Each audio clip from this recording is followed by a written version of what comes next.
Okay. Well, happy Sunday, March 12th. As Christine Glenn reminded me last week, is our second March 12th Awakening Day. So happy Awakening Day to everybody. And this is the CWG Book Club sponsored by the Evolution Revolution and Humanities team. And we are on book 3. I should mention, if you don't know this, the book is by Neale Donald Walsch. And I believe we were on chapter 4. And we finished chapter 4, but we were going to talk some more before we went on. Yeah. Right. And in case I didn't say my name, I'm Nanette Kennedy. Welcome, everybody. I didn't reread the chapter, but I had a couple of things marked. And let's see.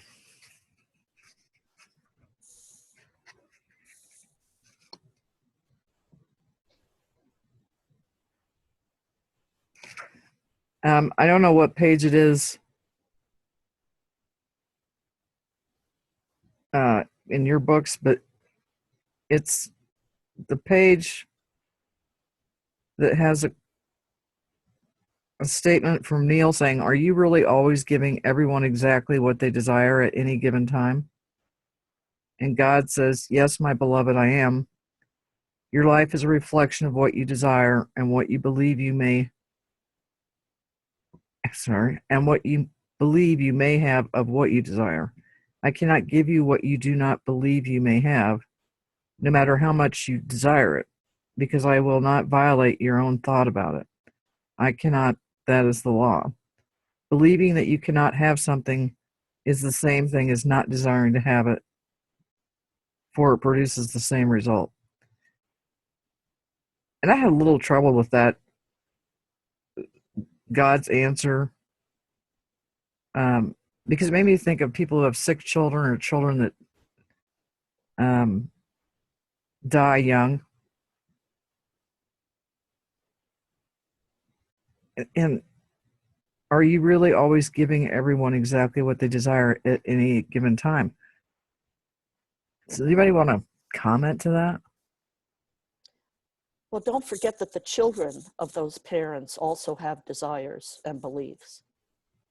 And so even though the parent may not desire it, what's happening to the child may be something that the child is creating.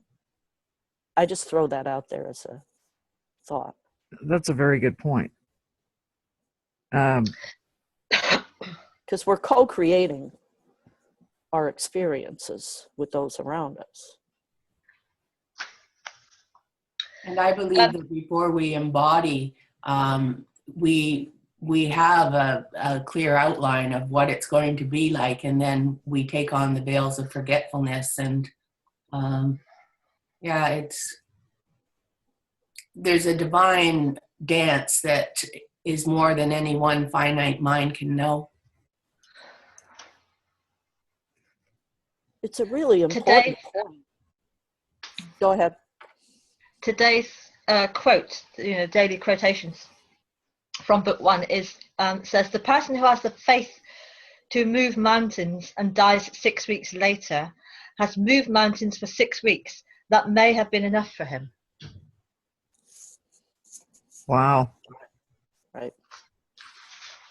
That's a good one. Yeah.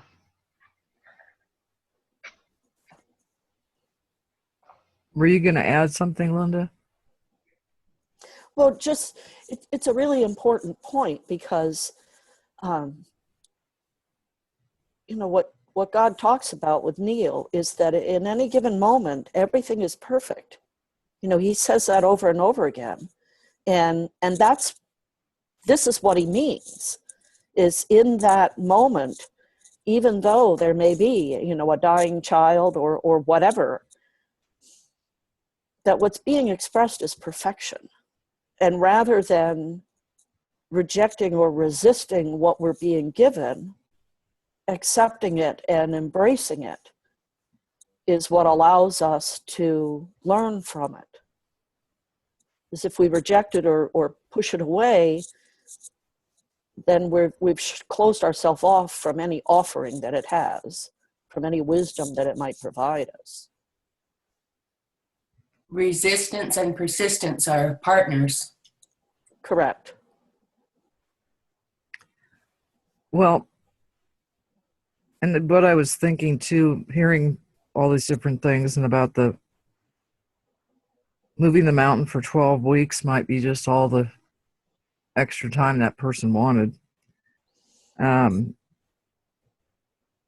It made me think about, and we've talked about this somewhat in the how many ever books we've been reading, is that, and this a great example of me forgetting my kids have their own journey, and they've got their own contract, if you will. And I can't remember the name of the book,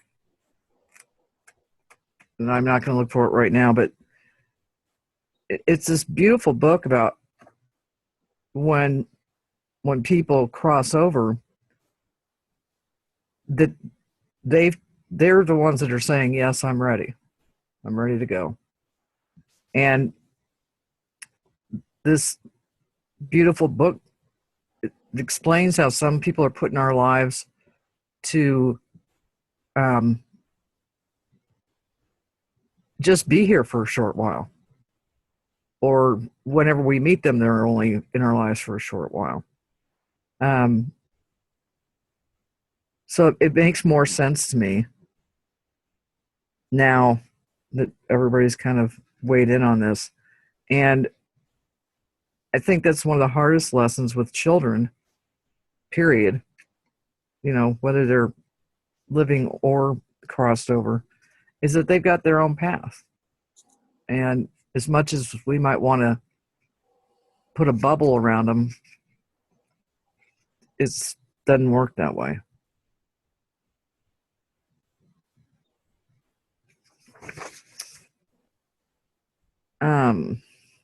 Another thing I had marked was Neil saying, once when I was meditating, I had the experience of total oneness, total awareness.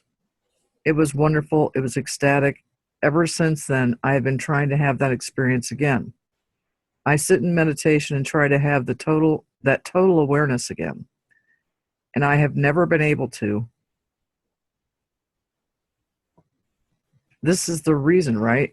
You're saying to me that as long as I am seeking to have something, I cannot have it, because my very seeking is a statement that I do not now have it.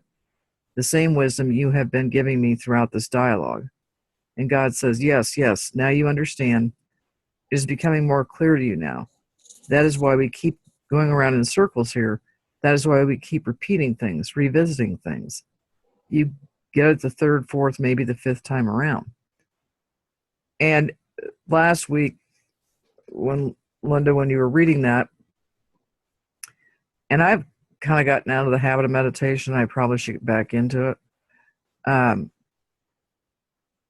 But when I was really on a roll with my meditation, I would just kind of let whatever happen, you know. And it took a while to get there, because I do different meditations, some where you're lying down and it's a visually led meditation, some where you're sitting and you don't have any other, you know, exterior stuff going on except for barking dogs and that kind of thing. But once you quit trying to get to that place that's so wonderful, it was, for me, was really easy to get into that place. I could even do it if my daughter had to run into the store for 10 minutes. I could put my car seat back and I could get there in about 2 minutes. And it was a really cool thing. But it's surprising to me, I guess this is the point I was going to make. And who knows, because this book was written so long ago, if Neil has been able to get to that point again. I just wondered what everybody else thought about that.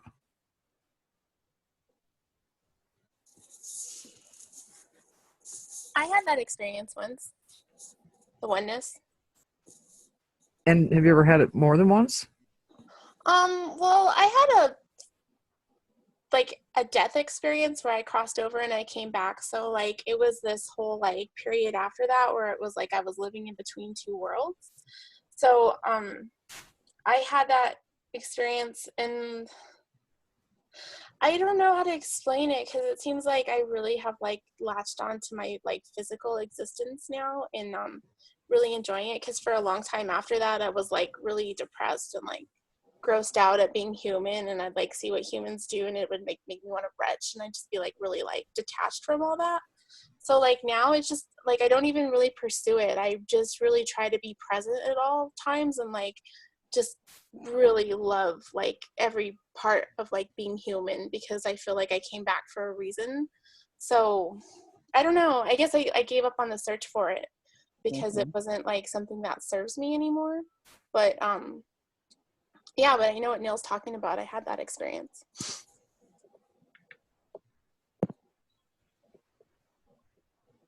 I don't know if anybody else has had something similar like that.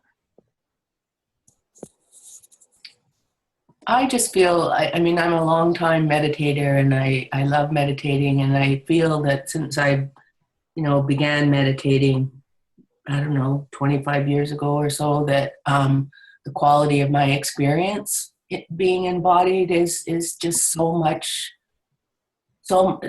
less dramatic and chaotic than it was before I found meditation. So I don't think I've ever had an experience of unconditional self-love, which is, I know what that feeling would be, but I will always, try and love myself more than not less, because I think children, the vast majority of children on this planet anyway, get conditioned to believe they're not worthy. But, learning to love myself, I know is my main function here. That's my job, is to love myself the way that God loves me. And what I focus on a lot is my breath.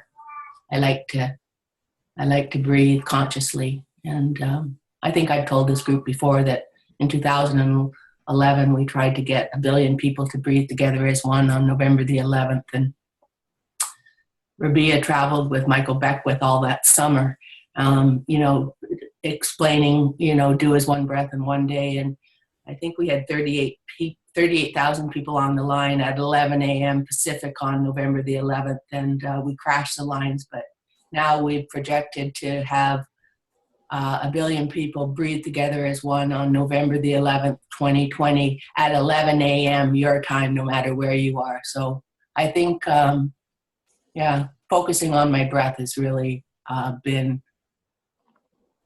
a great learning for me, because when I was a child, I had no idea about the power of my breath. But yeah, so I'm grateful for that. I'm complete. I have that experience quite often in meditation. And when it first started, when I was first able to do it, I didn't want to come back. Like when I got into that place of oneness, I didn't want to come back for my meditation. Because it's such a different place, that place. But now it's easier to come back, and it's not as jarring, because I don't have as much attachment to the physical realm and to what's happening in the physical realm. So it's, and I don't have the judgment. I think if you still have judgment about the third dimension and what happens in the third dimension, I think it's really difficult to experience that feeling of oneness and to go into that place we call the unified field. But once you've let go of judgment, then it becomes a lot more fluid, and you can kind of go and come, and it's not as difficult or as disruptive, if that makes any sense. It does, and I think that there's that saying, if you don't go within, you go without. And I have a very busy mind, and which is why I know that I need to get back to my meditations. And sometimes I can actually get to that place by watching something silly on Netflix, because the whole world outside of me is not my focus, and then I'm focusing on something that's either completely out of my realm of reality or something that I can really relate to. But I try to stay away from the stuff I can really relate to, because then I start to wander and start thinking or / worrying about things that are absolutely out of my control. So I do think there are different, even listening to music sometimes for me can be just a meditation, where you're just one with the music. And I had a professor who was describing oneness back when nobody was talking about oneness. And he said, how many people in here have ever played an instrument? About half the class raised their hands. And he said, well, that part where you're not thinking about the notes you're playing, it's like your consciousness has come down your arms and into your fingers for whatever instrument, or your hands, for whatever instrument you're playing. And that was the best description of oneness for me that I could understand, is that when you kind of pass through this window or door, and I can do this even while I'm typing. I can be typing so fast and I'm just really into it. I'm not looking down. I'm just doing my typing. All of a sudden I go, wow, I am really typing. And I start screwing up, And my son has said this about playing the guitar. I used to play the guitar, so I can relate to it. If I start thinking about, wow, I am doing a handy dandy job here, I've come out of that oneness moment and I've become the observer, or not the observer, or maybe the observer. The ego. Yeah. So I think oneness can come to us in many ways. And anyway, that's all I have to say on that one. If anybody else wants to add. I think it's brilliant, Matt, because... Oh, go ahead. Actually, no, I was going on another subject, so you go first. Oh, I was just going to say that's brilliant, Matt, because being present, even if you're not like in the pixelated grayness of oneness, just being present to what you're doing. If you're eating a really yummy sandwich, like Neil says about the salami, if you're just being present in that moment, you're really there. You're just in a different conceptualization of it. So you could be having a conversation with somebody that's really warming your heart and making you feel expanded, or you could be watching a show or something. It's just really about being present to where you're at, and you're in the oneness. So I think when I said seeking out that place for me doesn't serve me anymore, it's I just feel I couldn't seek it anymore. I just had to be present to it at all times. So what you're saying about being present really makes sense. Thank you. The thing I was going to say was just quickly that there's another thing that to me is really important in this last chapter, and I know Neil says it comes up a lot, but it's about forgiveness. It's on page 87 in my book, but where God says, others may not forgive you, but I do. And then God goes on to talk about kind of non-traditional forgiveness. I don't need to forgive you, because in this new way we're looking at things, that there's no need because we're all one. But I think that's a really important passage there, because I'm a counsellor and I work with people who often can't forgive themselves for things. So what God says there is really profound for me. Yes, it is, Sarah. It is. And I find that being grateful is also a spectacular key. Just to be grateful for what you have in this moment. And, you know, yeah. And to both these points, I think that forgiveness, you know, because I've heard so many people talk about it in different ways, that nobody needs to be forgiven, they're already forgiven, or you don't need to forgive yourself because you're already forgiven. And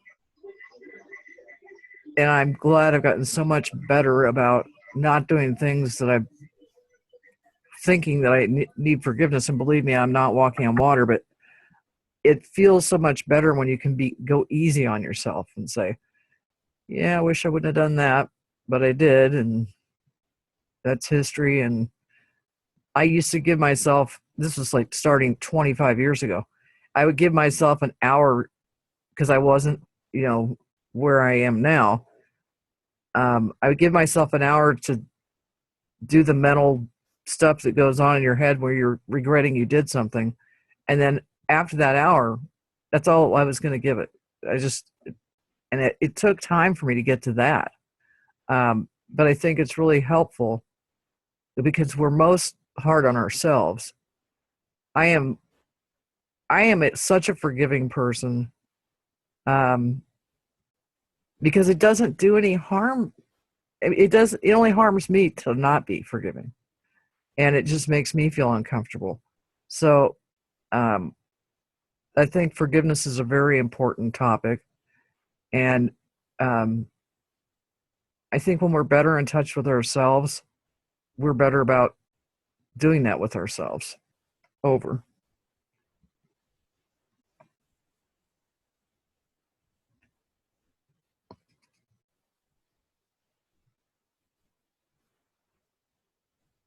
Okay, I have another part here. Let's see.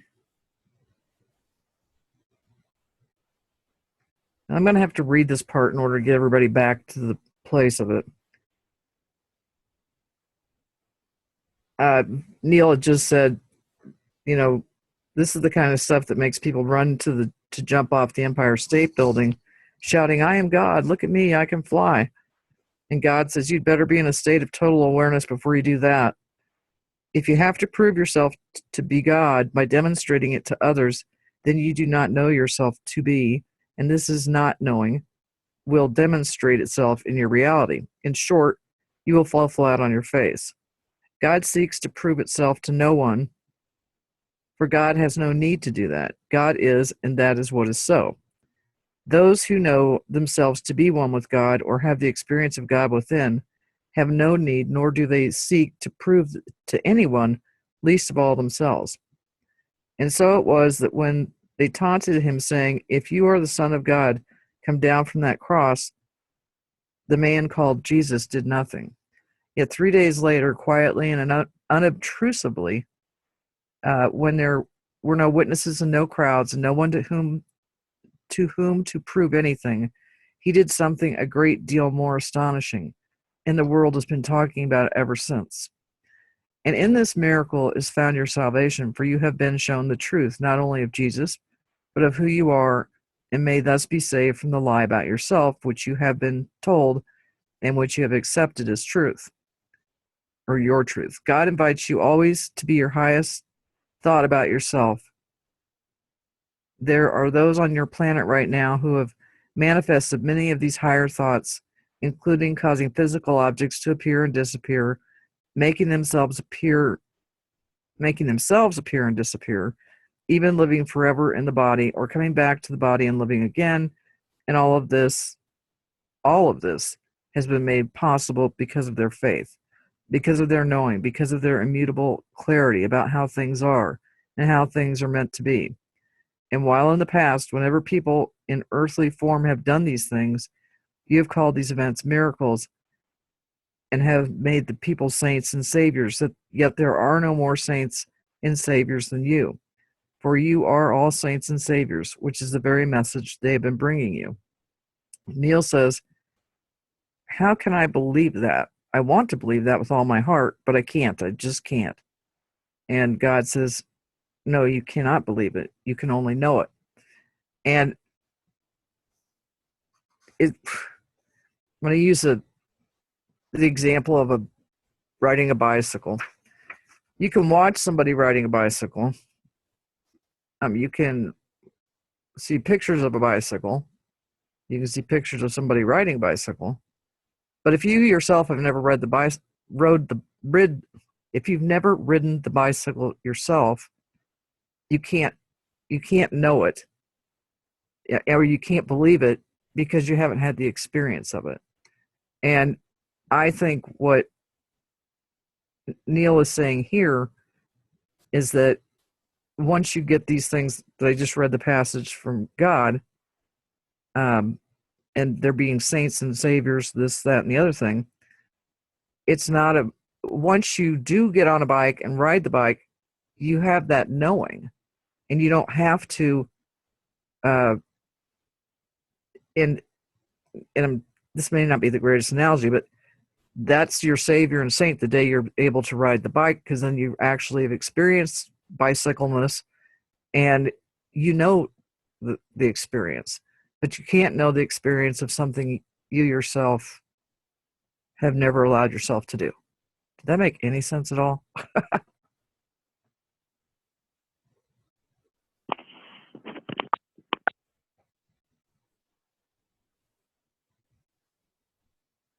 Yeah, yes, no, it makes total sense.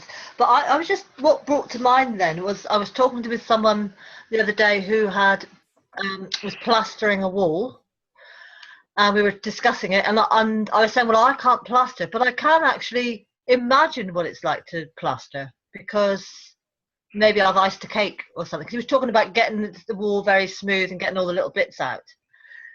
So I can imagine what that's like, but I don't actually know. I don't know what that just came to my mind there. Yep, Hi. that's exactly. This is Anne. Hi, Anne. That's actually a really, really good example, I think, because if you haven't experienced something, it can't be a reality. And it's the old expression of when Columbus or whatever, came to America, and the Indians, they couldn't see the ships out there because in their reality, they didn't know ships existed. And then when all these people kept coming, all of a sudden a consciousness grew, and it was, well, they had to come from somewhere. And when the idea became that could actually be a reality, then all of a sudden the ships appeared. So it's like, until you experience something, you really experience, it can't be a reality. You can't share a reality if you haven't had the experience of it. That's my feeling in the context of the way you described the bicycle. If you haven't ridden a bicycle, you can watch it, you can witness it, you can see it, but you'll never know what it's really like to ride a bicycle unless you ride a bicycle. Right, and I love the analogy you gave, because I think it was the movie The Secret talked about that very same thing, where the natives on the coast of the U.S. they didn't see ships because they didn't have shipness in their consciousness. They didn't have the consciousness that it existed. Yeah. Right. Yeah, And they could only see the little boats that came from the big boat, like the little rowboats. Right. That they saw. But the explorers actually drew like in the sand, and then they actually had to take them out till they could feel the boat. They could actually take them and put their hand on it, and then they could start to begin to see it.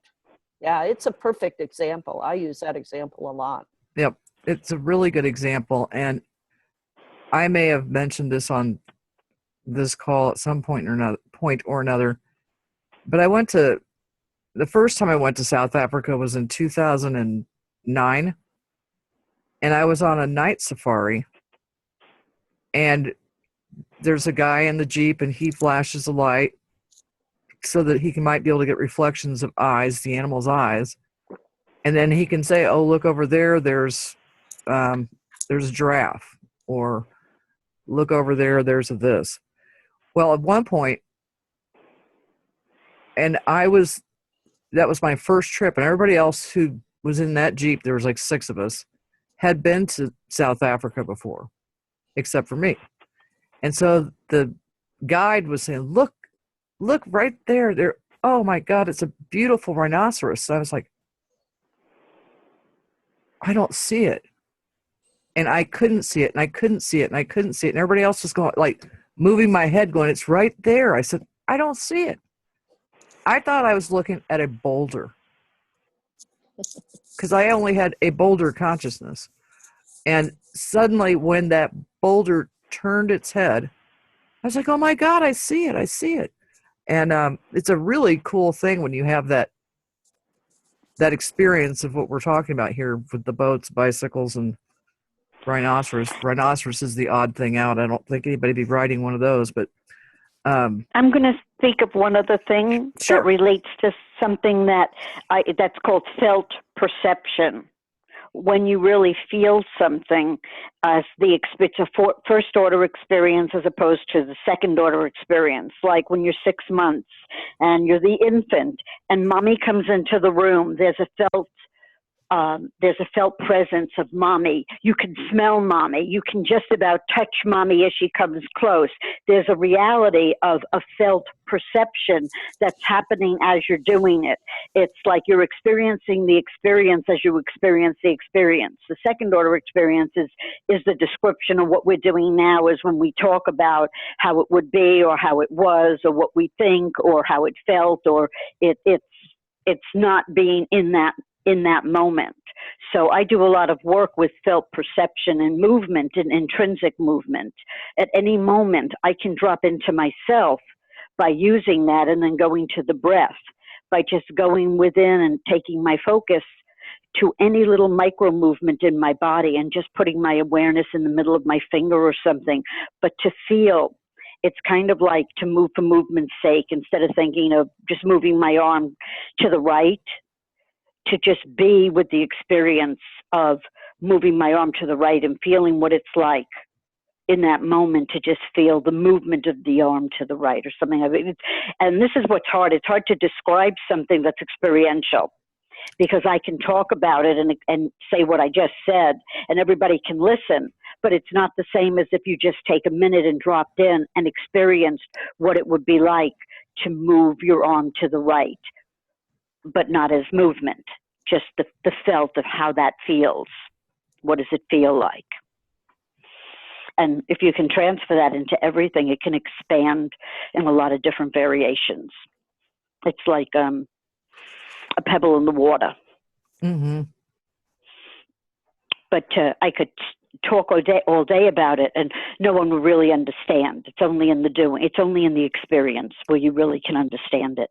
I think that's what we're talking about. I do too. And you made me think of, while you were talking, Anne, that if you have 6 or 7 people together whom only one person has ever tried chocolate ice cream, I could talk till I'm blue in the face, but since you've never experienced the flavor of chocolate ice cream, I can only point to what chocolate ice cream would taste like.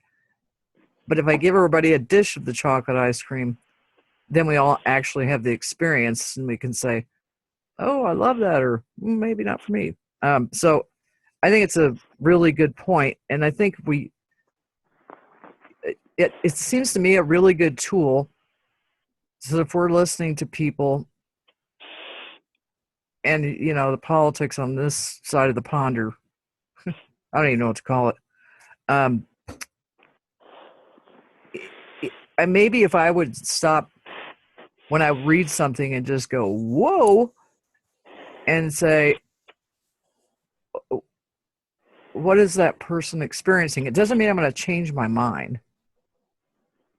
But if I just drop down a little bit and say, what is that person experiencing? That's what I'm talking about. That's what I call felt perception.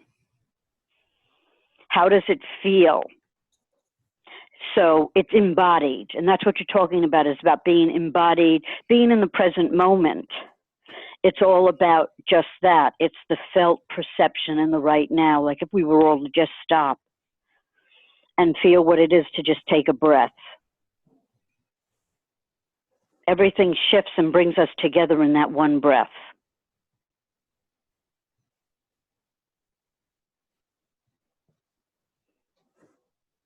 Well, this has been a great conversation, and I have a couple of things I'd like to share. please that do. relate to that. Please do. So we have 3 waterfront cabins, and one of the things that I find really interesting is that there will be guests that stay in one cabin that will say, well, we didn't see anything while we were here. We didn't see any wildlife.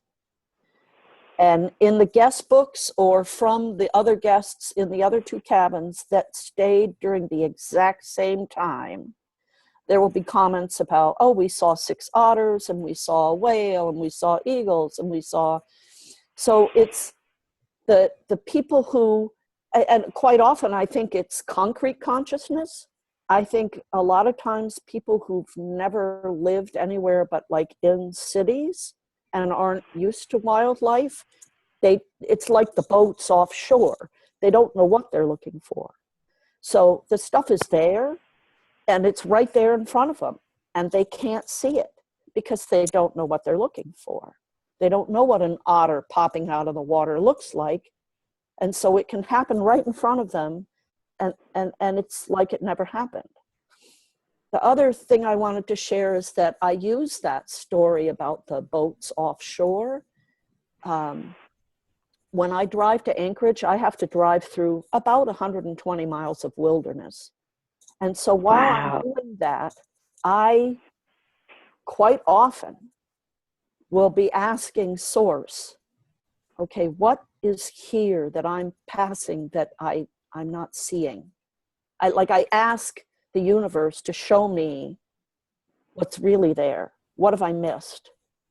Wow. And, That's so far heavy. I haven't ever seen I haven't ever seen anything like amazing, like a UFO or, I mean, I don't know what I'm thinking is going to show up, but I at least put myself in that mind state of asking to be seen, to be shown what's there that I'm not aware of. So, that story about the ships offshore is a real powerful one in terms of reality. And Nanette, before we move on, are you going to talk about the comments about time travel or you could be here and you could be somewhere else at the same time? Let's talk about that. I completely forgot about that. Because I just had an experience of that. I mean, I've had that experience in many ways, but I just had the experience the other night of my experience was that I was awake all night, like wide awake and thinking about very specific things. And when I mentioned that to my husband in the morning, he said, well, every time I saw you, you were sound asleep. And I realized that what I'd had was one of those times where I was in my bed and I was also somewhere else. And then I remembered that I used to do that when I was really little all the time. All the time at night. I would be in bed and I would also be somewhere else. And I was aware that I was in bed and somewhere else. So it was fascinating to because I've never heard anybody really talk about that. So that was fascinating in chapter 4 for that to come up. Isn't that like being in the realm of imagination though, or is it different? No, I think Are you describing some? It's very different. Yeah, it's not imagination. Okay. You're actually in 2 places at once, or 3 or 4. It can be more than 1. It can be more than 2 even. Yep. Actually, that happened to me as a child too, but I kind of lost it. You reminded me, but yeah. Well, I think for me, I think I have to spend more time with it because I think I may have specifically stopped. consciously chosen to stop. I'm not sure, but I have to, yeah, that chapter brought a lot of that back up that I'd forgotten about. Well, and I think it's important if you're going, because I haven't even thought about this besides what we read last week, then I completely spaced it out. I can remember, and this was years ago, and this is not the only experience this has happened to me. I was doing a guided meditation with my brother. We were way up high in the mountains in Colorado. And we were sitting in front of a fire, and he was sitting on the hearth, and I was lying down comfortably. And it was in the evening. And he just took me on this guided meditation where I was walking around this lake that was on the property. I could see people, paddling in a boat. I could hear there's all sorts of audible things. And I remember feeling my feet literally on the dirt, because I had bare feet on the dirt, and I was so there, and I was totally experiencing this, and I went, this is cool, and boom, I was back in my body, and I was no longer on my, because as soon as I started to make a comment about how cool it was, it was over. And this actually happened to me the other night, not that one, but the other night, I could swear that I was talking to my brother, who lives in my house with me. And I was asleep, but I remember asking a specific question to him, or he asked me a specific question. I remember specifically answering back. And so it was so real to me that the next morning I said something to my brother. He goes, I didn't, nope, it didn't happen. But I would have sworn on a stack of Bibles that he was standing right next to me. So anyway, I think it's a really interesting thing. And Sarah, I was going to say to you, I don't know if you are aware or have a good book, but I've got a couple of good books on time travel. And it's something, for me, I had to really practice it. Now, as a child, I did not have to practice it. As an adult, I really had to practice it and kind of get in that place where you're not fully asleep, but you're not fully awake. But, I'm not an expert on the subject, so. I have a story I'd like to share that it kind of relates to this, and it just helps to, I think, illustrate both time and space. Back in 2000, I think it was 2009 or 10, I went to Connecticut to help the daughter of one of my girlfriends who was moving back to Connecticut from Germany, and she had 3 kids. And I was going to be there for 10 days, and I had this chenille scarf I was knitting, and I took it with me so I could finish it because it was February in Connecticut. It was cold. I finished it on the trip, and I wore it on the trip. And on the last day, I was leaving Hartford, Connecticut, and I was I took a private car shuttle from the hotel to the bus place. And then I was going to take the bus down into the city, into New York. When I left the hotel, I was wearing the scarf. It was a hood scarf. So, it covered me, and then it wrapped around my neck. And I was wearing that scarf when I got into the car. And there were several people that saw me wearing the scarf getting into the car. When we got to the bus stop and got out of the car, I was no longer wearing the scarf. And I thought that it had fallen off. And so, we actually pulled the whole back seat out of this limo looking for that scarf, because even the driver saw me get in with the scarf on. So anyway, the scarf has disappeared. It just disappeared. I get in the shuttle, I go, I meet my girlfriend, we drive to New Jersey or to Long Island, where I'm meeting this elderly woman that I had met who had come, she came to Alaska, and it's a ridiculous story. I met her at the emergency room because my husband and I ended up in the emergency room. He did. And I met her because she was there with her husband who was in the emergency room. We struck up this friendship. So here I am, I'm gonna go and I'm gonna visit her. And I walk into her house and she's knitted me a scarf. And the first words out of my mouth were, oh, I really need a scarf. I didn't tell her what had happened, but in that moment, it was like the universe made that all happen, made my scarf disappear.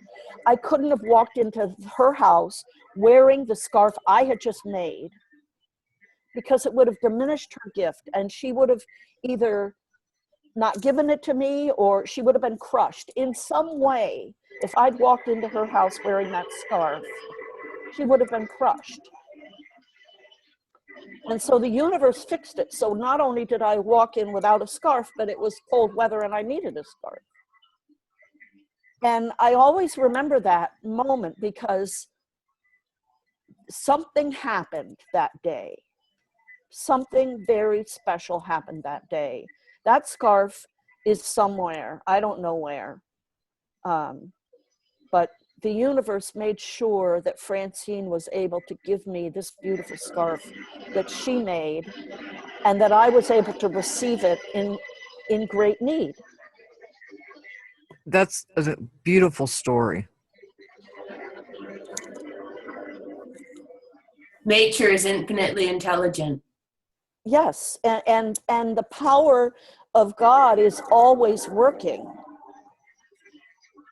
It is. If you surrender to your divinity, you just have to, especially in these times. I mean, I practice daily, surrendering to divine faith, strength, wisdom, love, all of the ones that, the 10 innate abilities of humanity that from unity. I do it daily. I do it in front of the mirror. Like, there's something going on here that, one mind cannot possibly fathom, but you have to trust.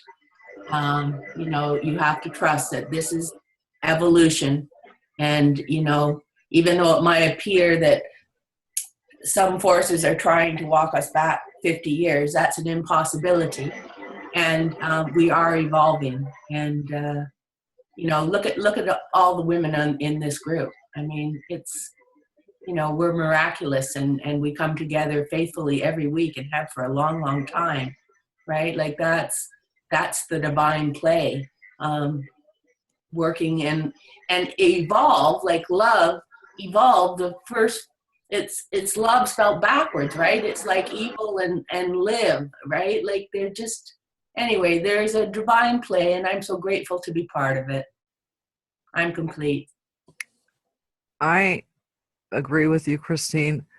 And I just want to add a quick little similar, but not the same story as Linda's. But in 2004, my mother crossed over. And a few months before she crossed over, she bought me this beautiful, gorgeous jacket that probably cost way too much money. But it was just a jacket you could wear with, pants or a skirt. It wasn't something you'd wear outside to be in the winter, but it would, would keep you warm. But it was very African looking. And at that time, I never knew I was ever going to go to Africa. But when I got on the flight to leave Denver to head to wherever I was getting my connecting flight, I had that jacket on and I was waving goodbye. My husband took a picture, and anyway, get to South Africa, and somebody broke into my hotel room. That is the one thing that was taken out of my room.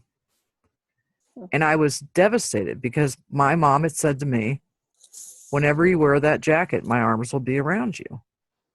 And I was set aside for like, oh God, a couple of hours, just kind of freaking out. And all of a sudden, it just hit me on the head, and I was like, somebody who doesn't have someone to put their arms around them now has that jacket. And my mother has her arms around me all the time. And that's the way I got past that. Plus, I thought that person had to have needed a jacket more than I did. And so like it's not the same as your story, Linda, but it's the kind of thing where if you can pull the pieces together a little bit and think about it just a little bit differently. Because what I was thinking while you were telling your story was somebody else who really needed a scarf got your scarf, you know, and it's just one of those weird things that happen. And I think if we all think like that more often, because that is being present, if you can work through things in your mind and say, you know, I lost this, let it go, whatever it is. And then those miraculous things just kind of go, all come together. It's like a shift of perspective. It's like non-attachment, right? Don't be attached to anything. Just it's like Matt Kahn says, love whatever arises. I had a similar experience. Wow. 5 years ago, I was down at Patty Cota Robles, one of her things down at in Arizona, and I bought this semi-precious stone magnetic bracelet, and it fell off one day, and I thought, well, you know, somebody's got the bracelet, and they're going to really love the bracelet, right? And then about a month later, I found it in the trunk of my car. And so I was happy to have found it again. And so I wore it probably for about another 6 months, and then it really did get lost. But so I just had to trust that whoever found it would love it. And it's a matter of surrendering each moment, isn't it? And we've been programmed. The innocence that we are, it has been programmed to, you know, believe in time and believe in conditioning. And when we allow ourselves to be vulnerable and set ourselves free, then, you know, there's no order of difficulty in miracles, because everything is a miracle. Anne, were you going to say something? The Course in Miracles says things only have the meaning we attach to them. Exactly. It's as simple as that. And what I just wanted to share, because only you guys can understand. So next week's my birthday, and I had shared with a friend of mine about this call that I do every Sunday. And what's ironic is I've never had the books. I just do the phone conversations, and I've never had the books. And so for my birthday, I had mentioned that, and they went in, and they gave me, they had the books 1, 2, and 3, the collection. And so they gave me the book for my birthday. And so anyway, excellent. I just wanted to, since the books were about the call, you know, you never know where the universe shows up or something and makes something happen, but how they have no idea how special that meant to me, you know? Yep. Yeah. That's really cool. And it's funny how you can kind of put something out there like that and say, you know, this is what it is, and then something shows up that's completely unexpected. So it goes back to, I think Linda was saying, or maybe it was Christine, I think it was Linda, asking, you know, to be shown the way, or whatever we were talking about. Looking at what you can't see. Yeah, that's right. But do you realize how many points we made of ways to expand or to just concepts of just ways to have a better moment in each and every one of your days today? There were numerous things today that we talked about on so many levels of different ways that things happen that just bring you joy. That in every given moment, it's like, I think the thing that I really was impressed with was the woman who lives in Alaska or something that drives and asks to see the things that she can't see. Yep, that's that Linda. She even has a consciousness to want to look for what she doesn't know how to look for, and that she brings that to the table before she even starts the drive. that was definitely a cool That's a comment. different way to live. I mean, Yeah. it's a different reality. Yeah. So that's Well, pretty cool. it was really cool, and thank everybody for any comments that they made. Really appreciate it, and I think we all learned a lot. One of the things I've learned today is that we should spend more time discussing, and whatever comes up, comes up. It doesn't mean we quit reading the book, but maybe, at 20 minutes after the hour, we stop. And it may take us longer to get through the book, but part of this is about the conversations between ourselves, amongst ourselves. And we've all got experiences to share where we can say, oh yeah, that reminds me of this. And as Ann just said, it's a better way to live. And when you go to your market today or wherever you go, I'm going to say, show me something I'm supposed to see, that I'm not seeing, So anyway, it is 1:02. I love you all. I love this group, and I'm really glad we do this every week, come hell or high water, for the most part.